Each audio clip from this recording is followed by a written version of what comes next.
I'm going to introduce you to your research project. It's Monday morning, April 27. Welcome to Lesson 7 of your online English classroom. Hi, have you seen this? YouTube handyman Colin Furze designed a social distancing bicycle.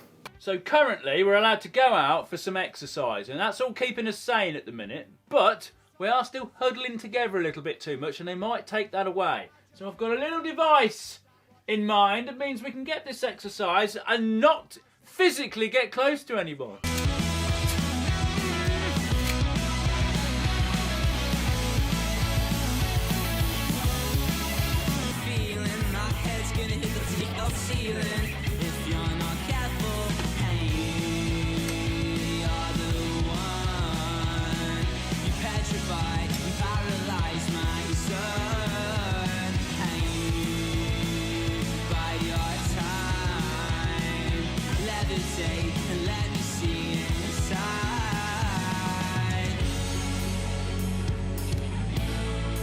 Inside this club, your temper is allowed.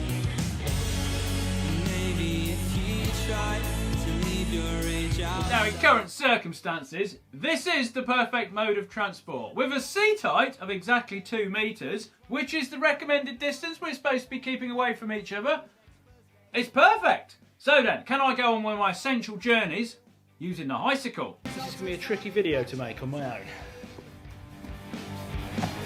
I think that you would Right. be riding.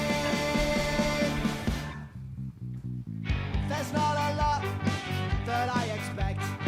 Hydraulic boots that power my legs. There is one thing. This thing's actually really easy to ride. See you next Thursday. Doing spot welding. Not only am I keeping my social distance, causing a lot of smiles. Everyone's got their phones out. There is one thing I'll say to you. See you next Thursday. Oh, Wilbur. That's brilliant.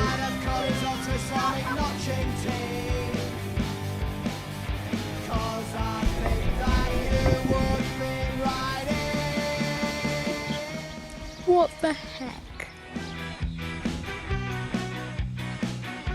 If you like what you saw, he's got a channel full of this kind of stuff that you can check out. And now, police in India punish people who didn't follow lockdown rules with writing lines. You are not supposed to come here because this is the restricted area. Understand? Today I am just giving you a very short punishment. Otherwise, I'll take you police station and you get jail. Understand? Write down 500 times. What should you have to write? I will not follow lockdown rules. Understand? Today, we have to talk about the second part of this non-fiction unit. We have a project ahead of us that is going to teach you a very important life skill. Every minute of effort you spend on this in your junior years are going to benefit you when you're a senior in high school and in university. It's kind of like practicing layups in basketball. Layups by themselves might be a little tedious, but when that helps you be on top of your game, you look back in thankfulness for all the hours you put into that practice and how it's paid off. Today, I am going to introduce you to a research project. It is a non-fiction project that focuses on sources and separating fact from opinion, like Lesson 5. When I was your age, I always hated this kind of project because it meant lots of work and I didn't know where to start. But these are like your layups. They pay back later. Okay, what's this project all about? This is an inquiry project. Inquiring into something means investigating something. You should pick a topic that you want to learn more about. You will go through a process of questioning, researching, gathering information to eventually share your knowledge on the topic. Close-ended versus open-ended questions. Your inquiry questions should be open-ended. Closed-ended questions can be answered with a simple answer or a yes or a no. For example, is London the capital of England? The answer is yes. Open-ended questions require a more detailed response. For example, how did London get its name? We can therefore speak of, if you will, a hierarchy of questions. Powerful questions for your research project are the ones that ask how and why. This project will take us 3 weeks. Your task comprises of these 3 steps. Step number 1, your research proposal. Choose a research topic and establish your 5 guiding research questions. These research questions need to be open-ended. Today, you will just pick a topic and submit that to me via a quick Google form. Today's assignment is under 10.3 in Google Classroom. I kept today's homework light because I know many of you are working on your book sale presentation and I want to be sensitive to that. Wednesday, you'll finish your research proposal by filling out a quick document with research questions and sources. I've already posted this assignment, so you can work ahead or at least kind of check out what's coming so you know what you're preparing for. This assignment is 10.4 on Google Classroom. But do watch Wednesday's lesson because in it I will show an 11-minute highlight reel that I created of a crash course series called Navigating Digital Information.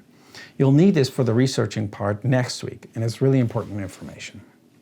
Step 2, gathering information for your research proposal.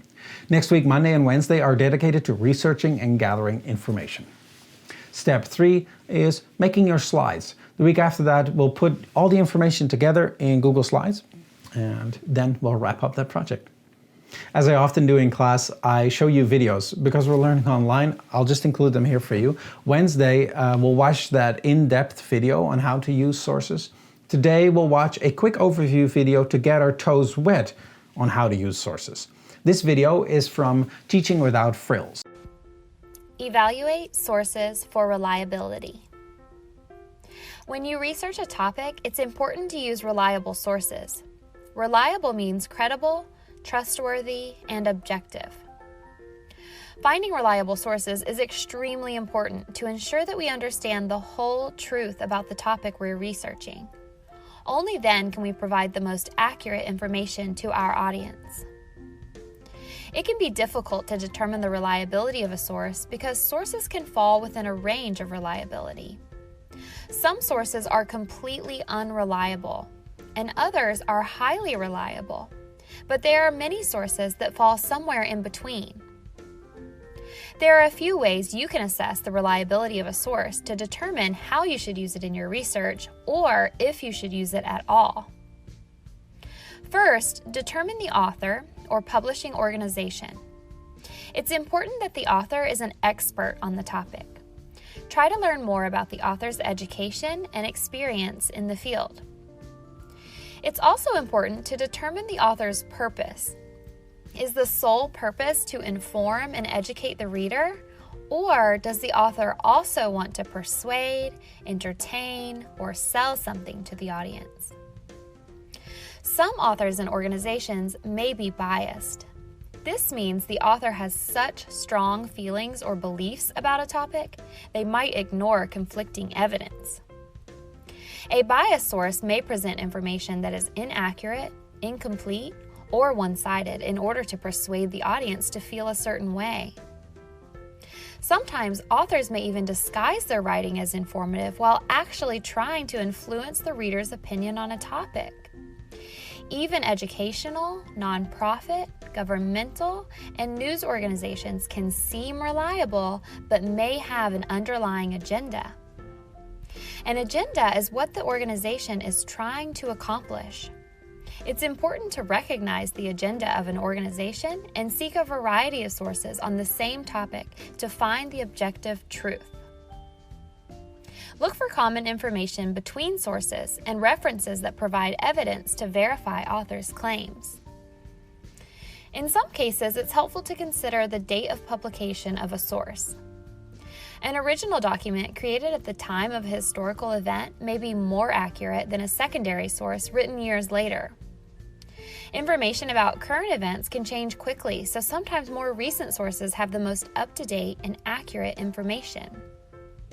Scientific understandings can change over time too, so it's important to be aware of any recent findings that may contradict previous conclusions.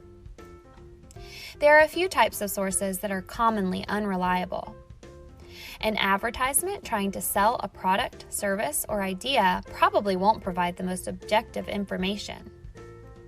A personal blog will describe the beliefs or opinions of an individual, but it may not represent the broader consensus on a topic or have supporting evidence. And social media posts often spread biased, inaccurate, or sensational information to influence users' opinions on controversial topics. So as you research a topic, evaluate each source to determine its reliability. Project choices. The topic that you will choose will need to fall within one of these categories. It needs to be an animal, a country, world travel, a famous monument, a culture or religion other than your own, space, a historical person or event, a famous athlete, famous artist or musician, an invention, or an environmental issue. As you can see, there's lots to choose from. Pick a topic within these categories that you really want to research. Research criteria.